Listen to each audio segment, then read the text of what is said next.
From this to this. Pero bago ang lahat, intro, pasok!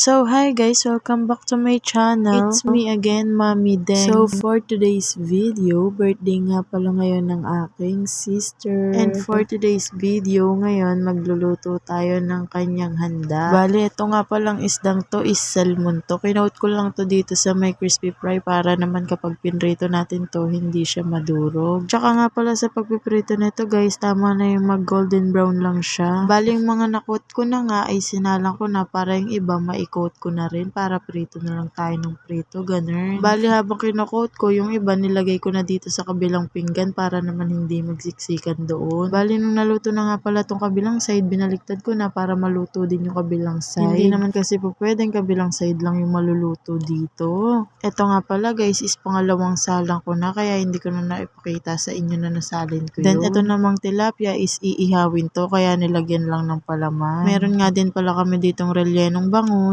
tsaka tilapia. Bali lahat nga pala yan is iihawin. Talaga nga namang napakasarap na itong pampulutan. Charing. Pero totoo mga mare, hindi na ako talaga umiinom simula nung nagkaanak na ako. Di tayo magkukwento for today's video. So ito na nga, meron nga rin pala kami ditong hotdog na ipiprito at itong tahong. At yung mga isdang pinalamanan kanina nga pala, ito na at ibabalot na natin sa foil para pwede na tong ihawin. Ibabalot na natin to para maihaw na natin to. Pagkatapos naman yan mabalutan ng foil, ito na nga at binalikan ko na yung aking niluluto or aking piniprito. Bali ayun na nga pala yung mga naprito ko at meron pa tayong ipiprito. Medyo marami-rami pa nga to pero carry lang. Anyways, gumawa nga din pala kami dito ng sausawan. At oo nga pala guys, meron nga din pala tayo ditong hipon pero hindi kasi pwede sa akin yan. Pinapantala ko dyan. Syempre kapag may ulam, kailangan merong kanin kaya ito na at magsasaing na ako. Bali huhugasan ko lang to ng 2 beses tapos isasalang ko na. Bali 2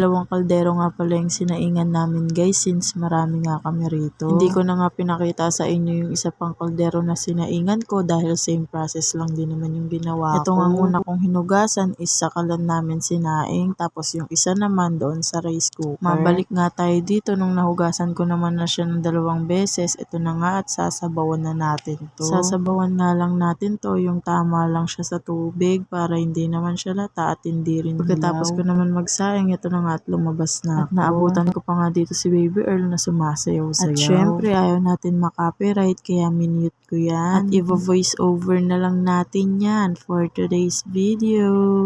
Fast forward nga, nung naluto naman na tong mga ulam, inumpisahan na namin tong ayusin. Magbubudel fight nga pala kami ngayon guys dahil birthday ng ate ko. Dapat nga kakain kami sa labas pero dito na lang kasi nga marami kaming dalang bata. Ito na nga lahat ng niluto namin at liempo na lang yung kulang dyan. At nung naluto na nga yung liempo, inumpisahan na namin bakbakan or kainin yan. At ito na nga itsura nung nangalahati na at konti na lang kami. Pagkatapos naman no, nabusog na kaming lahat at marami pa nga rin natira. Di naman yan masasayang dahil kakainin pa rin namin yan. Yun lang.